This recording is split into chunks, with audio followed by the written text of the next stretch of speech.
Hello everyone, Megan Wise here, and I am starting a new YouTube video series talking about hybrid instruction and how to best prepare for the new normal that we find ourselves in as educators moving forward. Now, some of you may not be sure what the fall is going to look like yet when you return to school, even if you return to your school buildings. But I want to talk about what are some key terms that we need to know in order to best be prepared for this discussion. And I'm also going to talk about some generic best practices when it comes to these different categories of learning moving forward. So let's start by defining some key terms that we have to know and understand in order to even have this discussion in the first place. So obviously, when I talk about our brick and mortar classrooms, you all know what I'm talking about. You probably miss them. You probably miss having the room where all of your supplies were already there and organized and all of your students could be together and you could design your lessons and your learning activities based on the environment and the resources that you already know and love. But we don't know exactly if and when and how often we will be back in brick and mortar classrooms. So we have to start talking about two very important terms that I'm sure you've heard so far. And those terms are synchronous learning and asynchronous learning.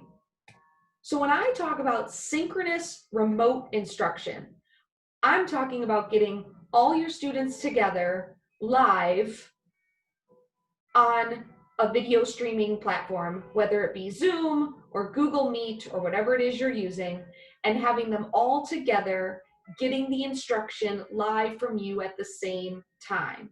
That is what synchronous instruction means remotely. It's when you take the whole group all together live at the same time going through the information. But when we talk about asynchronous learning, it means that they are not in sync. They are not doing it all at the same time. And there's a variety of different ways you might send this information out there. For example, if you're watching this video right now, you are participating in an asynchronous learning opportunity. This video is posted. You can watch it at your leisure. You can go back and stop, rewind, pause, watch it again, and you can watch it as many times as you need or not. It's your choice and it's asynchronous. So if you create an instructional video and you send it out to your students, that's an option. You can also use a learning management system as a way to send out information to students to work on at their own, choice, path, and place at a time that is convenient and works for them. You can also use things like hyperdocs to let students explore new information on their own. But the key thing to remember is that you should have a mix of synchronous and asynchronous learning opportunities when your students are remote. And chances are, if we are going to be living in a hybrid learning environment, we're going to use all three. We're going to use brick and mortar classrooms being face-to-face sometimes. We're going to sometimes be live and online together. And we're going to sometimes have students working on things independently from home. This is really going to be most likely the scenario of having to use all three of these things in the same school year.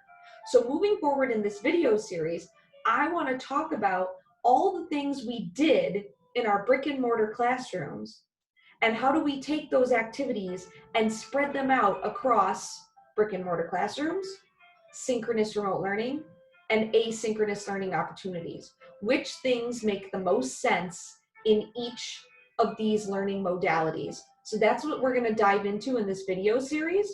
So remember, moving forward, hybrid instruction is when you marry the brick and mortar classroom with the remote learning and you do it all together. So this is what we're going to be prepared for, and I hope that this video series helps you as you prepare moving forward.